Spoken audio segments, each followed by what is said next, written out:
A huge thank you to Jolly Gear and Skygoat for sponsoring this episode. Listen through the show to win some free swag from Skygoat. There's a lot of really bad stigma surrounding wildfires, especially when it comes to the hiking community and through hiking community, which are kind of the same thing in my opinion. But fire is not always bad, even though it may seem so in the moment. Today in the special Conservation Corner episode, I talk with a doctor of ecology, Dr. Emily Schultz, just about what fire ecology is. She's a hiker herself and she's grown up in the PNW, so she knows firsthand how bad fires can be, and she's also learned how to live with them. Fires can be bad, they can, but they can also be good. And we cover a little bit of both and some of the science behind what happens during a fire, different types of wildfire classifications, and what happens after a place is burned. Because sometimes, even though it looks completely nuked, there's still a chance for life to happen. I'm one of your hosts, Yeti Legs, and you're listening to the Yeti Walks into Base Camp Talking Through Hiking podcast, a show for hikers, backpackers, through hikers, tree huggers, and anyone who just loves to walk outside. Our podcast is about hiking, and we have a goal to make the outdoors more accessible for you by telling stories, sharing information, and having folks on that offer advice, gear, and peace of mind. We also like to talk about environmental topics such as today's Environmental Corner episode, because knowledge is power, and as lovers of the great outdoors, we want all of us to feel a bit more empowered. All right, let's hit the trail.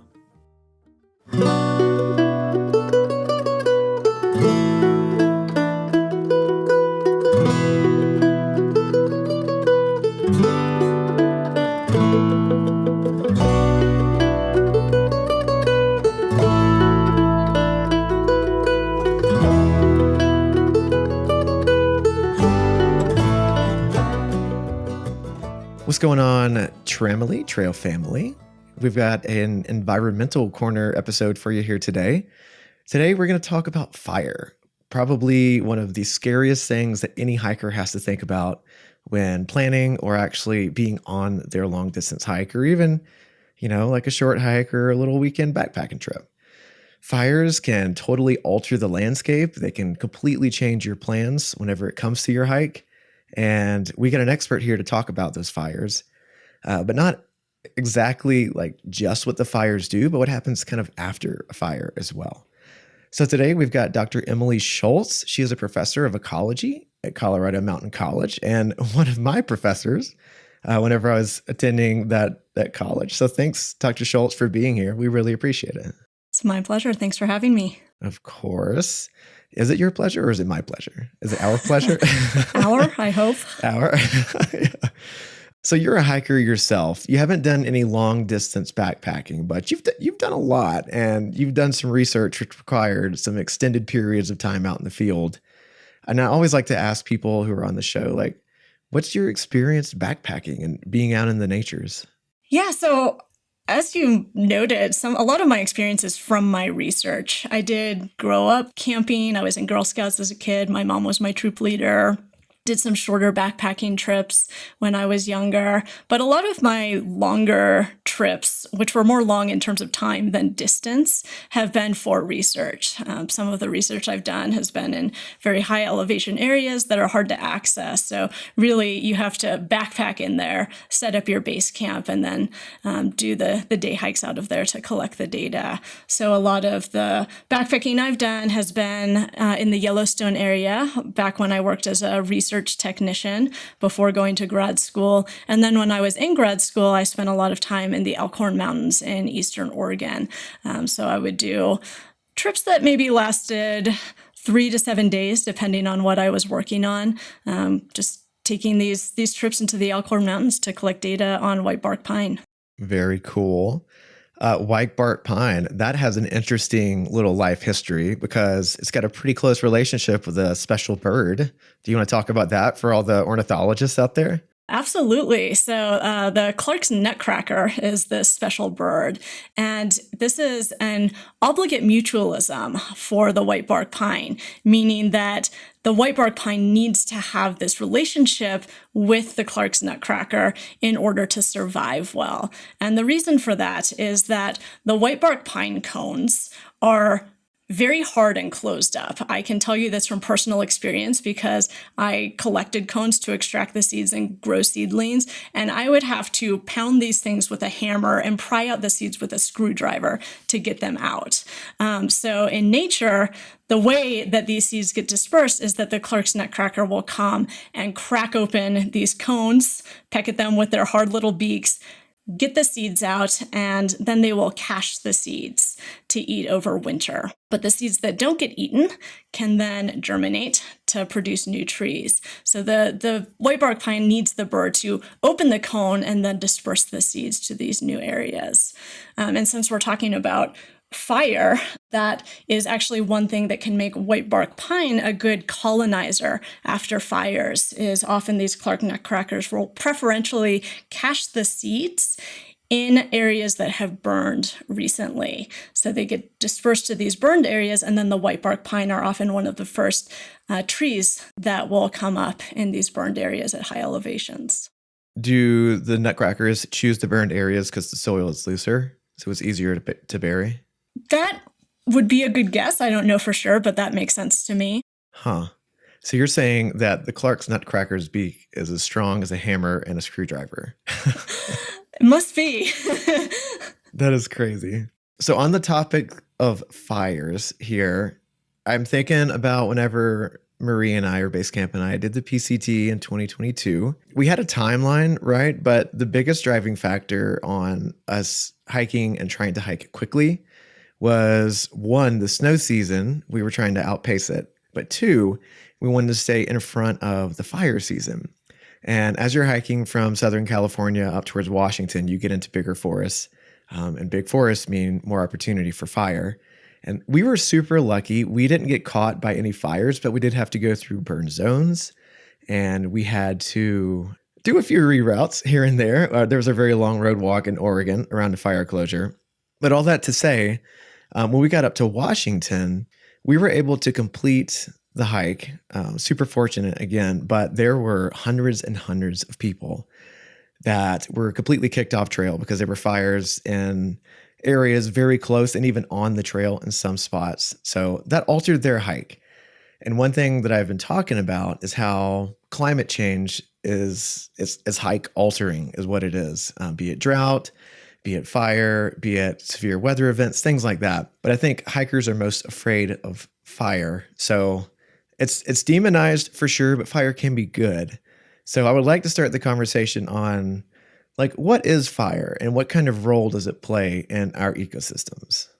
Yeah, so I'll maybe start a little bit with some of my background on fire. So I grew up in the Western United States. So fire was always kind of a part of summers in the Western US, particularly, as you noted, for people who do like to spend a lot of time outdoors. And, it is often demonized. It's seen as this destructive force. I actually had kind of a weird fear of fire as a kid, maybe just from growing up in the Western US.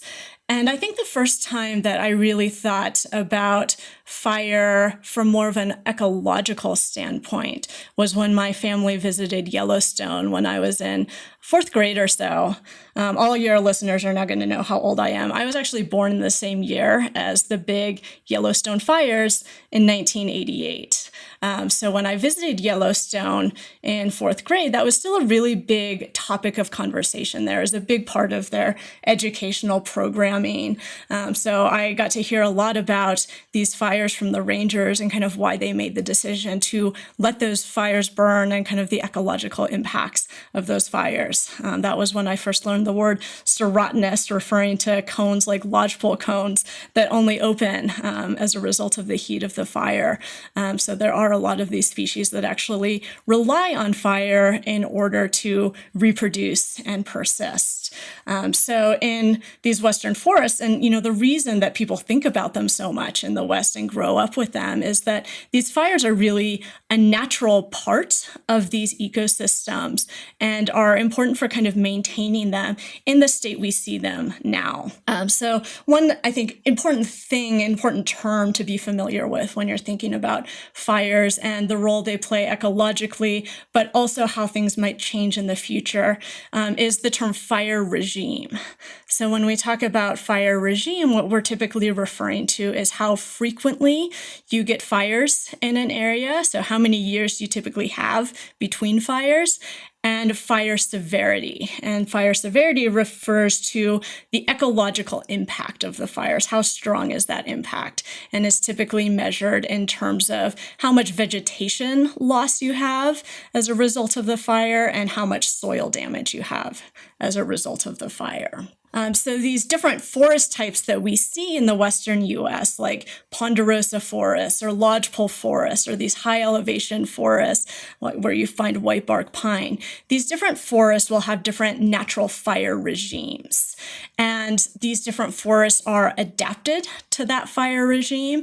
And those fire regimes tend to support that particular type of forest. So it really helps maintain these different types of forest ecosystems that we find in the western U.S. through, clearing things out, helping with the reproduction of particular species like the lodgepole pine that I just talked about. So if you don't have those fires or you get a change in the fire regime, that can also feed back and affect the vegetation or the forest types that you see in these different areas. And then, of course, that can cascade and affect all sorts of other organisms that rely on these forests as well. So right there, an interesting question popped into my head. So you're talking about the lodgepole pine, but there are other fire-adapted tree species. Let's spend a few minutes and talk about them, because the Douglas fir and the ponderosa, I don't want those to be forgotten as well. They're really cool. Yeah, absolutely. And I mean, different types of trees have different types of adaptations that, again, connect with the fire regime. So with the lodgepole pine, they have these serotinous cones that require fire for them to open and spread their seeds so they can reproduce. And in these lodgepole forests, typically you have infrequent fires that are high severity. And there's often this trade-off between the frequency and the severity of fires. So if you have infrequent fires, they tend to be more severe, what we might think of as stand replacing fires, where they clear out most of the trees in the area and open up a lot of space for new trees or other vegetation to germinate. So in these lodgepole forests, you get these stand replacing fires, but that also allows the lodgepole cones to open, and then you get the regrowth of these lodgepole forests. But in something like ponderosa pine, which is another forest type I've spent a lot of time with growing up in Washington and Oregon, these tend to have more frequent and less severe fires. So they tend to be more ground fires that clear out the underbrush, but don't necessarily kill off the trees. And so if you look at ponderosa pine, the bark on ponderosa pine is incredibly thick, and that can allow the ponderosa to withstand these lower intensity ground fires. So they don't clear out all of the ponderosa pine when you get these fires. It just kind of clears out the underbrush, the understory in these forests. Yeah, it's really cool to think about how these different species have learned to coexist with fire. Because again, it has been demonized, and fire is not bad. But I think we're seeing fire, you're talking about fire regimes. I think we're seeing worse fires in areas because there is so much fuel accumulation, and that's due to decades of fire suppression. Do you want to talk about that a little bit and why we're seeing such big stand replacing, but also seed bank eliminating fires that are effectively nuking areas? Going back to the basics here, in terms of the things that affect fire behavior and fire regimes, there are three general factors. There's topography. So if you have more complex topography, like in mountain ranges, you often have a wider variety of different vegetation types, different moisture levels, so you can get patchier fires. Then there is fuel. So in wildfires, that's typically the vegetation that provides the fuel. And then there's weather.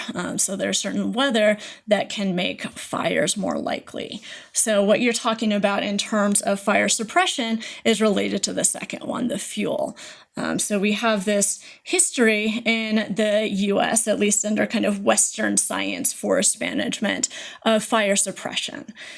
So this was, again, because fire was seen as this really destructive force that can harm, human habitations, which it certainly can. But the ecological importance of these fires wasn't really appreciated. So if fires started, even if they were natural lightning-caused fires, they were put out as quickly as possible. And that prevented the fuel in these forests from being periodically burned and cleared out. So it allowed this accumulation of fuel that has now resulted in these larger fires because there's more fuel available. So in terms of kind of how some of these fire regimes have shifted and how that connects to human activity, this history of fire suppression is a big part of that. Would you say that the other large part of human involvement in these bigger fires is our contributions to climate change? Yeah, so that is another one. And that one connects both to the weather and the fuel piece of this. So I think we're probably all familiar with getting those red flag alerts on our weather apps when we have this fire weather, when it's really hot and dry and windy. So climate change could certainly contribute directly to changes in fire regimes through its effect on weather patterns. If we have a higher frequency of this weather that contributes to fire, we might then see more frequent and potentially more severe fires. But then climate change can also kind of indirectly affect fire regimes through its effect on vegetation. So if you have vegetation that is drying out a lot more, then you have this better fuel source. It is a bit more complicated than that, though, and that kind of gets back to feedbacks between fire regimes and vegetation types. And that's one reason it can be actually kind of challenging to predict exactly how these fire regimes are going to change. So at least at this point, it does seem like we are getting more frequent and more severe and larger fires as a result of these changes, both because of the fire suppression and climate change kind of drying out the forests and creating this fire weather. But ultimately, that might result in shifts in vegetation as well. So you could potentially get places that have previously been forested that might shift to a shrub community or a grassland community. And that can then influence the fire regimes that we see in the future.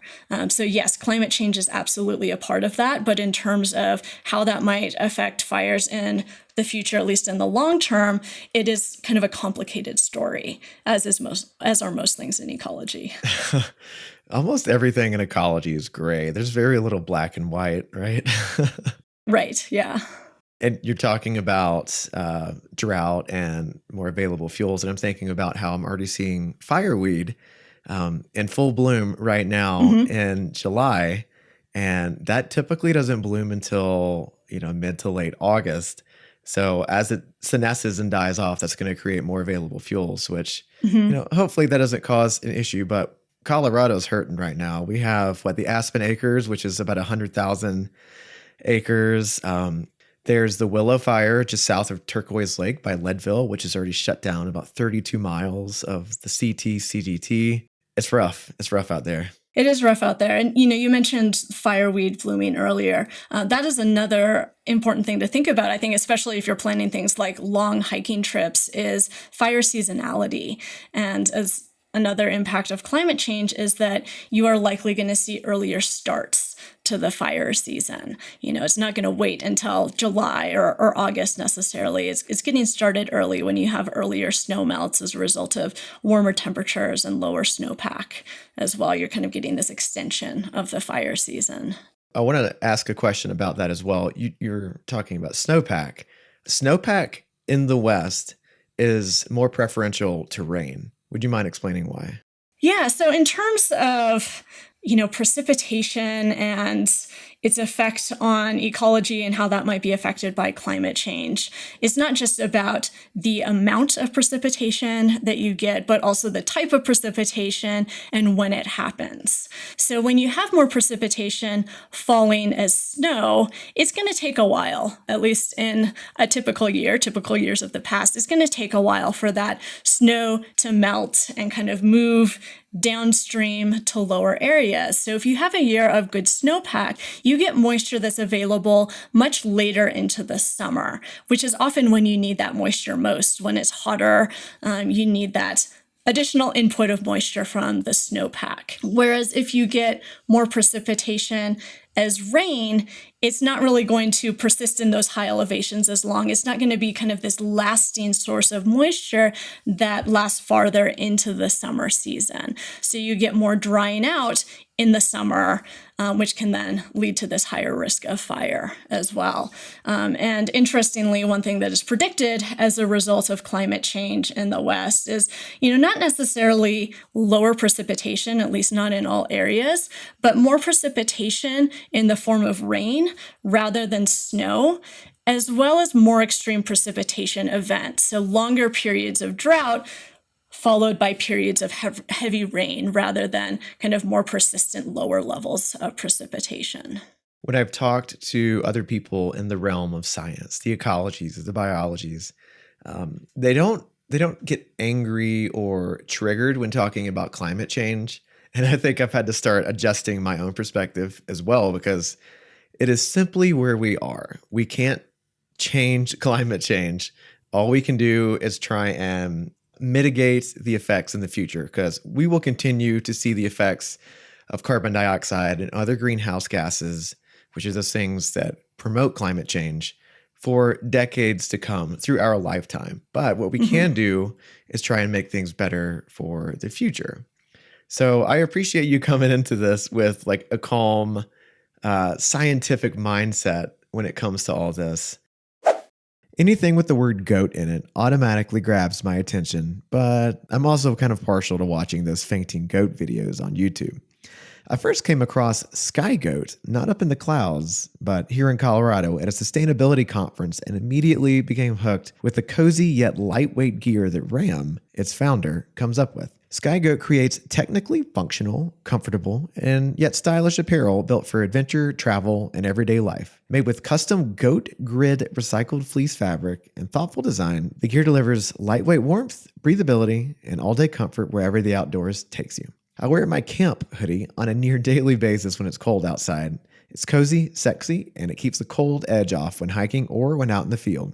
Ram is giving away a free beanie, neck gaiter, or even a pair of gloves to one lucky listener. Go start following Sky Goat on Instagram, tag us at Yeti Walks into Base Camp, and 2 of your friends on your favorite Sky Goat post, and the first person to do that will be the lucky winner of their choice between a beanie, gaiter, or a pair of gloves. First come, first serve. We'll be sure to reach out to you when you do it. If you like the goat grid feel, you can hike on over to skygoatusa.com for your own hoodie, beanie, gloves, or even a poncho. Plug in the code YETIWALKS20, that's YETIWALKS20, to get 20% off of your entire purchase. Thanks, Ram, for sponsoring this episode and for believing in our show. What is your whole relationship with fire and climate change, and you being a hiker and lover of the outdoors? How has it affected you? That's an interesting question. I think in terms of, fire, as I said, growing up in the West has always been kind of a normal part of life. And I think particularly when I started learning more about the ecology, I developed quite an appreciation for it. It's not really a fear of mine the way it was when I was a kid, now that I have a better understanding of it. And it's actually something that I really enjoy when I go out hiking now. Certainly it is a concern to think about how fire regimes might shift in unnatural ways. And I think that is something that we have to grapple with in the future. But, as an ecologist, I actually think it's very interesting when I go out hiking to see these burned areas and how they change over time, particularly if you're going back to the same areas kind of year after year and seeing how they're developing after a fire. I think is kind of fascinating, just to kind of snap a picture every time you go to the same place. And then you get this time series of photos showing the recovery after a fire, I think is really a fascinating thing to see as an ecologist, just kind of getting that firsthand look at these concepts that you might learn about in an ecology classroom. So as to the fire severity, there's I want to start with the bad, and then I want to ask a question on the positive and what to expect. So you've got a fire and it burns through a region, let's just say hypothetical acreage, 20,000 acres, right? And you can get 2 scenarios. It can be extremely severe and Mhm. it can completely cook the seed bank. So really not much is going to recruit in that area unless it's facilitated by a vector or like a bird drops a seed, right? And then you have those less severe fires that will start to allow, new stages of succession to recruit and start to grow in those areas. It's like what's the tipping point for the fire completely devastating an area versus being like just right to allow revegetation to occur? Yeah, I mean, I think there's probably not one tipping point for every system. Again, ecology is complicated. And even those really severe fires that burn everything, that's not necessarily bad in particular forests. That is something that we see in lodgepole forests, a lot of those high elevation forests like, white bark pine, or the low elevation woodlands where you have things like juniper and pinyon pine. In those areas, the vegetation tends to kind of accumulate slowly, so you have these very infrequent fires, but when they happen, they tend to be severe.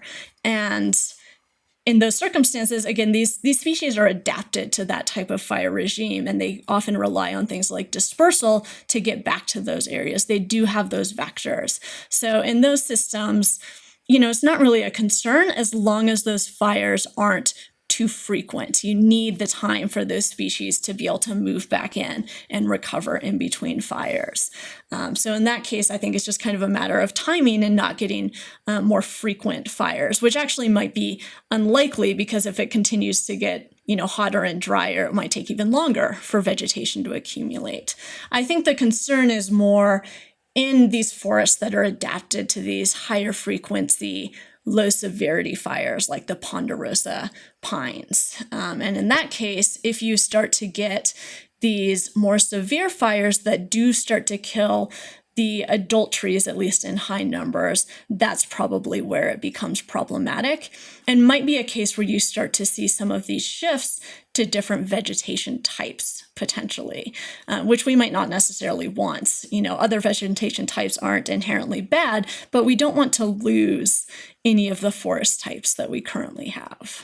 Yeah, I'm thinking about whenever we hike the Arizona Trail, the trail goes through the largest ponderosa forest in the world. And I remember seeing several areas of burn, either prescribed or, wildfires. And there was a lot of oak starting to take back over. And I'm thinking here in Colorado, we do have oak, gamble oak, but we also have aspen as well. So these are those types of trees that following a fire might be a bit more inclined and opportunistic to like start to grow. Is that right? Yeah, absolutely. There are species that might be more adapted to either more frequent fires or higher severity fires. And, that's where you might start to see those vegetation shifts. Yeah. Just to vegetation that has a better match to that particular fire regime. And following a fire on, let's just say my favorite long distance trail, just pick the PCT. If we have like a decent, like medium severity fire, it goes through, it burns. Over the years, like what is it going to look like? Is it going to take 5 years, 10 years to start seeing like shrubs and grasses, or what does it look like? Some vegetation will come back very quickly. So things like grasses or other herbaceous plants can often come back very quickly, which is really important because you need something to come in and stabilize that soil.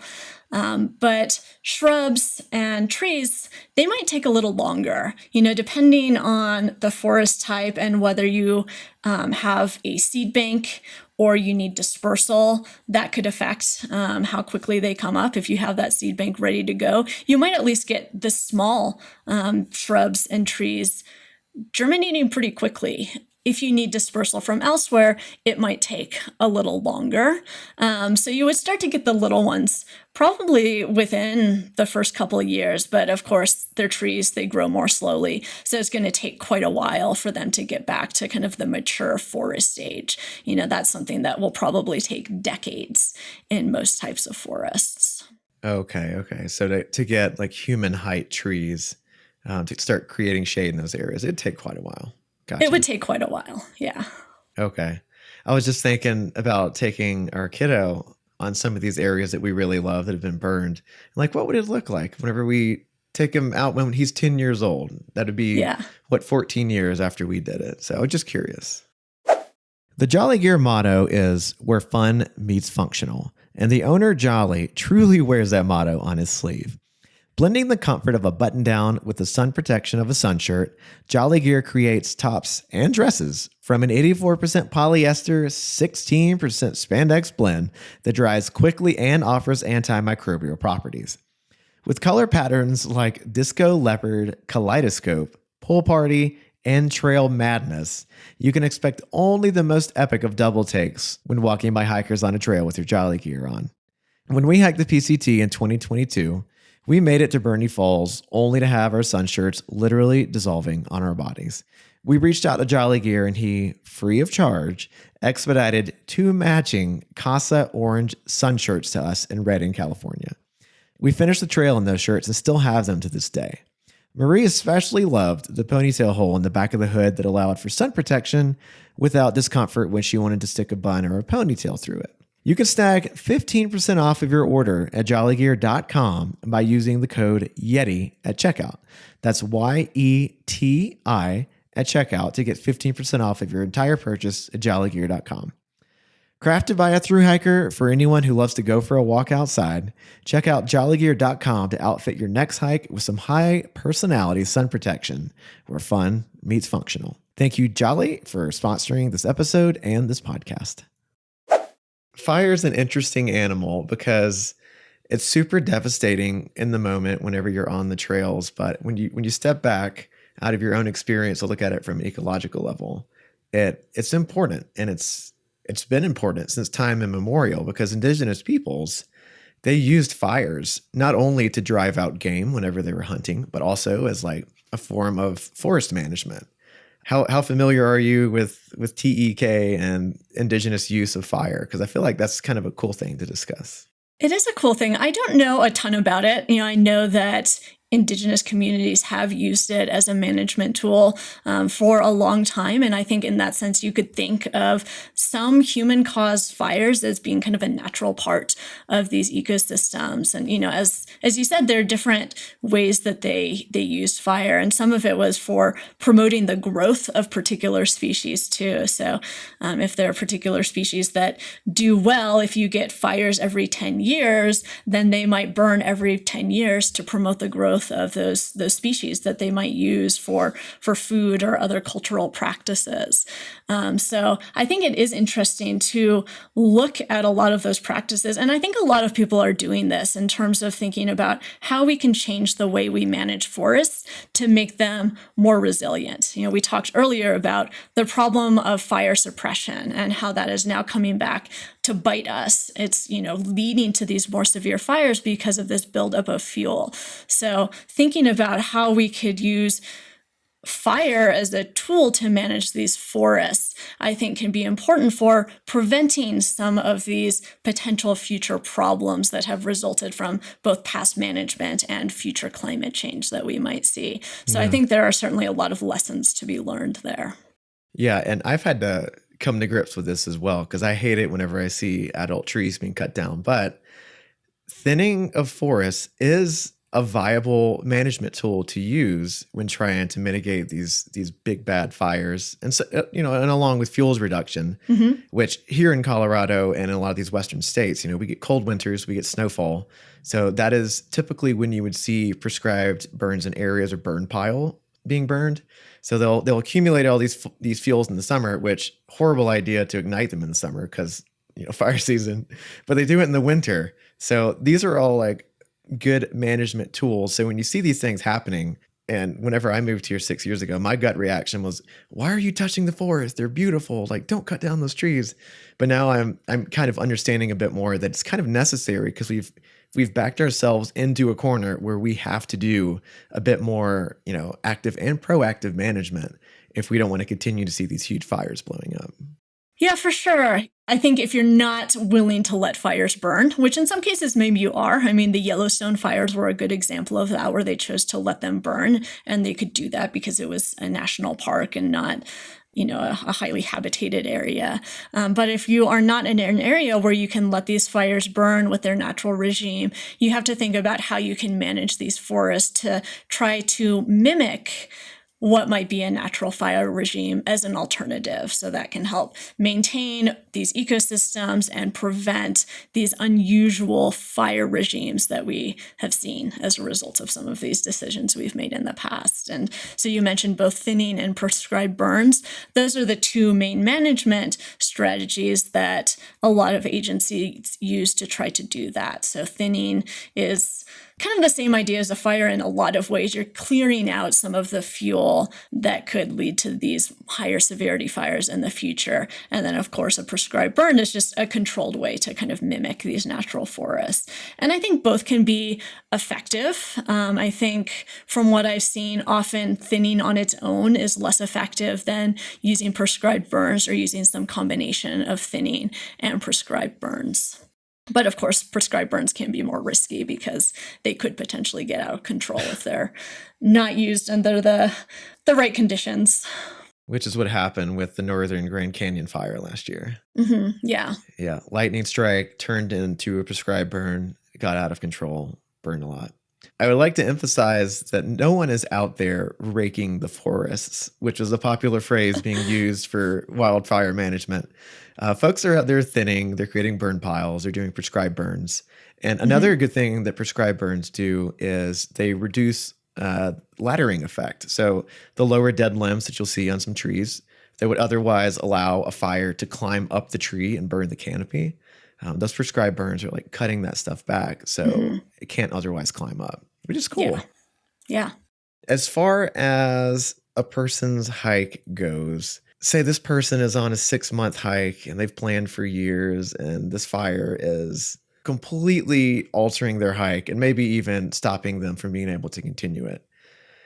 I don't know. What would you say to that person to try and make them feel better if you're sitting across from them at a bar, like having a beer with them? Oh, goodness. That's a tough one. It is a tough one. You know, it certainly is disappointing. I think when you've put so much effort into planning any sort of trip and it goes awry, or, you know, you travel to this place because there's this thing you really want to see and you don't see it. But what I, try to remember when I get those disappointments for various reasons, whether it's like I injured myself and couldn't go, or there's a fire, I've gotten to see so many cool things in my life, kind of ecologically through the travel I've done, either for fun or for research. And even if you miss out on that one thing, even if it's a thing that you've been planning for so long, there are just so many other things out there that you can experience as well. So, I always try to approach trip planning with a bit of flexibility and, try not to get my heart set on that one thing that I want to see so much, and just think about, what else can I see? If I miss that thing, what else can I see that's going to make it worth it? And again, I do probably have a very different perspective on these things as an ecologist. I get interested in these processes like fire that I know are important, and that's something that I think about in the ways that most people probably don't. But, for people who aren't ecologists, it could also be an opportunity to learn a little bit more about those processes and kind of carry that into the future. Think about going back there a few years later and seeing the effect that it's had, and not just from kind of a destructive lens, but, what is the regrowth that we're seeing in these areas, and, how are they kind of coming back after what are really natural processes in a lot of these systems. And think about the mushroom foraging the next year or two after. Absolutely. Yeah. Totally. So the nature of wildfires is changing, and I'd like to emphasize the difference between a wildfire and a fire. Wildfires happening in wildland settings. It can be lightning ignited, but largely, about 85%, according to the Department of the Interior, of fires are started by human in some way, shape, or form. So things are changing, and do you think, because this is happening up north, we're seeing more permafrost thaw, we're seeing more peat fires up north. Do you think that the East Coast in the United States should anticipate more fires in the next few decades? That is an interesting question. And it's purely speculation, right? You don't know. Right. I think, there is a good chance that there is. One challenging thing of doing any type of forecast is you're often trying to make prediction based on conditions that you have never seen. But I think we do the best we can by kind of looking at what we have seen and trying to draw parallels. And, if you do look at the Western US where fires are common and kind of look at the research on how fire regimes might shift in these areas, there are predictions that some of the cooler and wetter forests, at least initially, might be the ones that primarily see more of these severe fires because they have more fuel available. And as that fuel dries out, then it's going to create these good conditions for a fire. Whereas if you're looking at places that are already hot and dry, if it continues to get hotter and drier, then there might be less fuel available, even less fuel available than what is already there. And you might actually see less fire in some of those systems. So if we're thinking about eastern forests that are wetter, not necessarily cooler in all places, but are wetter, maybe some of these cooler, wetter forests in the west are a better parallel for that. And maybe if it does get drier in these areas, it would create these conditions for more fires in those systems as well. Yeah, because I'm thinking the Continental Divide Trail, CDT, and then the PCT, Pacific Crest Trail, both Midwest/West Coast, and those are the ones experiencing fires. But the Appalachian Trail, not so much. Yeah. And, it runs through a lot of deciduous, heavy forests. So just curious what your thoughts were on that. But yeah, I guess only time will tell, won't it? Only time will tell, yeah. Well, I wanted to wrap with any stories you might have, like any fun stories or I guess harrowing stories about experiences you've had with fire. I haven't had any particularly harrowing stories myself. Certainly there have been times when I've been out backpacking doing my research and there have been fires in the area that I've had to keep an eye on. Actually, one of my sites in the Elkhorn Mountains was on the same mountain where they have a fire lookout that was actually manned. There was a person who was up there looking out for fires, and I would often kind of go up and hang out with him and keep an eye out for fires when I was working up there. But interestingly, my parents actually recently moved to Central Oregon. They just bought a property there a couple of years ago, and their property burned in the big fire in Central Oregon last year. So their property was kind of smack dab in the middle of that fire, and luckily none of the structures on their property burned. So it burned the land, but their house was safe. And part of that goes back to these management strategies, I think. So when my parents moved onto that property, they were very careful about thinning out the juniper trees. And juniper is native in that area, but typically at very low densities. You get more sagebrush with a few juniper. But again, because of things like, fire suppression and management changes, there has been this increase in the density of juniper that has led to a lot of these fires. So, they are very careful about thinning out the juniper on their property. So when the fire burned through their property, it was mostly this lower intensity ground fire. And so the firefighters were actually able to save the building, even though it kind of cleared out their property. So I'm actually kind of curious to go back and see their property after the fire and kind of see the changes there and how that ecosystem is kind of reestablishing after the fire. So I'll get more of that firsthand look at some of these effects. Oh, ecologists. Yep. Gotta love to like the topic of, I guess, preparing your property or creating defensible space around your property. There are like specific requirements here in Colorado, and I took a native plant class, and one of the guys was telling me there are entire courses and like tutorials on which types of vegetation to plant close to your house to create these like different buffer zones. Mm-hmm. And one of the things he said is that more terpenes in the stuff growing around your house means more flammability, which that PJ, the pinyon juniper stuff, yep, tends to have a little bit more terpene. Is that right? Yeah, I think it does. Yeah. And I would be remiss if I didn't ask you this while I had you. Beetle kill and spruce budworm and all of these infestations that we're starting to see proliferate a little bit more here in the West. Not really an issue on the East Coast yet. How is that playing into all of these fire regimes? That is a really interesting question because I think there really has been a shift in our understanding of the role that things like beetle kill can have on fire regimes.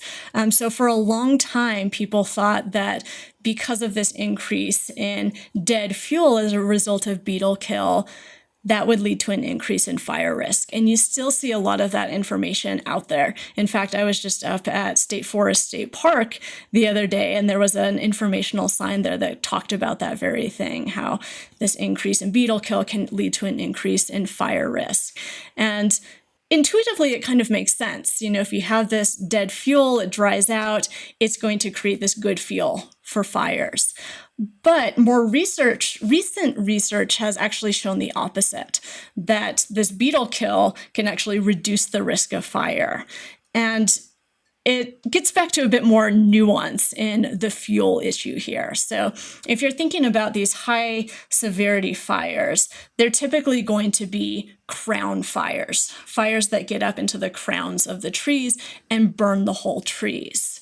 And a lot of the fuel for those crown fires, the fine fuel, is the needles of the trees. So if you think about what happens after beetle kill, maybe initially you're going to have that really dry fuel in the crowns for, a year or two after that tree dies. But the trees then drop those dead needles pretty quickly. So you're getting the transfer of this fine fuel from the tops of the trees down to the ground, which actually would promote more ground fires rather than these higher severity crown fires. So while there's still a lot of information out there that will say that beetle kill can increase the risk of fire, it actually seems like that is likely not the case. So that's kind of a piece of good news, I guess. That's counterintuitive. It is counterintuitive, but that's one thing that I think is fun about ecology is sometimes just because something seems like logically it should be true, it isn't always. Mm-hmm. So it's kind of fun when you see this research that actually goes against your intuition, which is why we do research. Wow, I got to create that new synapses connection in my brain. I was talking to my forester whenever I worked for the Forest Service in Walden, Colorado, mm-hmm. and they were saying that whenever you see beetle kill trees, when the needles have turned red, that mm-hmm. is a roughly 2-year-old dead tree. So after that, you start to see a lot more of that needle and that limb drop. Mm-hmm. And that's when you would get those more understory fires. Say that 5 times fast. Interesting. Okay. So that gives me some hope. Mm-hmm. Now, do you know if it's the same for spruce as well? Because I know pine versus spruce can be a little bit different. I would guess it's similar. I've seen more of the research on pine because I've studied pine. But I would guess it's the same idea. So it sounds like, in summary, fire good, but fire also bad sometimes. Understanding the ecology of fire and the importance that it plays in the ecosystems is really helpful to seeing the good a bit more. Mm-hmm. And who knows what the future is going to look like, but fires might be getting hotter, might be getting more severe. But at some point, right, they burn themselves out and they create their own fire breaks. And so you have these patches that can't really be accessed unless there's a direct ignition in there, because otherwise the surrounding forest is burned, or it's, in a seral stage, turning into a new forest type. So yeah, it's really interesting to think about all that from the big picture.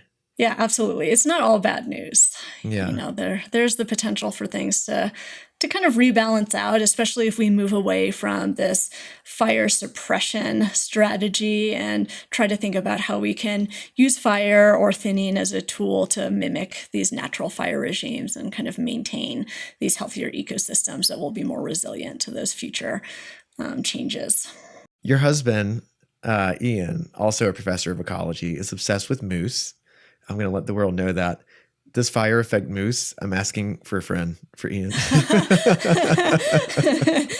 I'm sure it does. Any organism that is using these forests that burn are probably going to be affected by it in various ways. So, you talked about things like the aspen that might move in after a fire. And, we know that moose will use aspen as a food source. In the winter, you can see all the scraping on the aspen stem. So they are absolutely using these resources that are impacted by these fires. So I can't give you a lot of details on how it affects the moose, but I'm sure it does.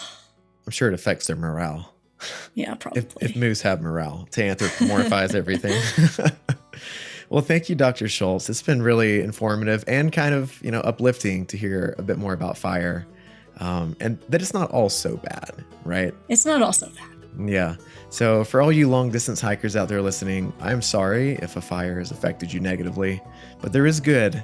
So don't think it's only bad, but personally, I'm sure it sucked in the moment. So I'm sorry that happened to you. Just wanted to give a really quick shout out to all of you listening. We appreciate the listenership. And if you want to hear any other cool topics related to hiking and our environment, just like this one, we would love to know what you would like to hear. A few folks have already reached out and said they would like to know about soil ecology and climate change, and how climate change might be affecting mycorrhizal networks for trees communicating with one another, which those are super nuanced topics. So thanks for suggesting those. We'll get a soil expert in here. But we really appreciate that feedback, and we look forward to learning more about our environment and how it can impact our hikes in both good and negative ways. So thanks for that, and thanks to the Fire What's Lost for always letting us use your soundtracks for our intro and outro music.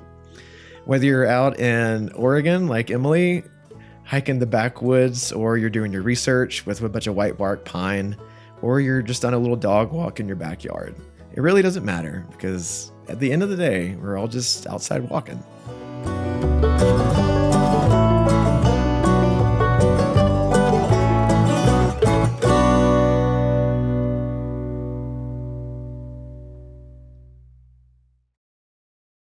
Just wanted to let you know that here at our show, Yeti Walks into Base Camp, we don't use AI for anything. AI has detrimental impacts on our environment, and we just don't want any part of it.